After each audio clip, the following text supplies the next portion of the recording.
అయితే సార్ ఇప్పుడు నాగదుర్గ గారి విషయం తీసుకుంటే ఆమె ఏ పాట చేసినా 1, 2 రోజులనే మిలియన్‌లు అయితే వ్యూస్ వస్తున్నాయి. అవునండి. అయితే మామూలుగా ఒక పాటకు డాన్స్ చేయడం వేరు, హావభావాలు చూపించడం వేరు, డైలాగు చెప్పుకుంటూ యాక్టింగ్ చేయడం వేరు. హ్మ్. సో, ఈమెకు ఫస్ట్ సినిమా కాబట్టి ఎట్లా యాక్టింగ్ ఎట్లుంది ఆమెతోని మీ ఎక్స్‌పీరియన్స్ ఎలా ఉంది? యాక్టింగ్ అంటే ఇంతకుముందు తను వేరే ప్రొడక్షన్స్‌కి కూడా అంటే నాకు తెలిసి దీనికంటే ముందు నాకు పరిచయం సాంగ్స్ కంటే ముందు.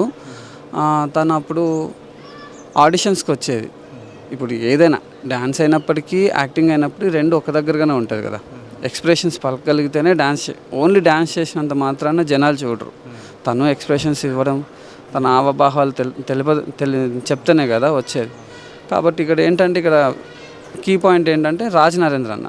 ఆయన మామూలుగా బేసిక్‌గానే మాట్లాడుతున్నా, చేస్తున్నా కూడా ఆయన కళ్ళతోనే యాక్టింగ్ చేసి చూపిస్తారు.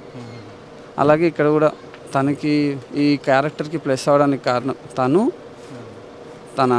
తన కళ్ళు. కళ్ళని బేస్ చేసుకొని తర్వాత రాజనరేంద్ర గారు డైరెక్టర్ గారు ఆయనకి చేయించుకునే కేపబుల్ ఉంది కాబట్టి ఆ అమ్మాయితో బాగా చేయించుకున్నాడు. ఆల్రెడీ తను టాలెంటెడ్ ప్రూవ్డ్.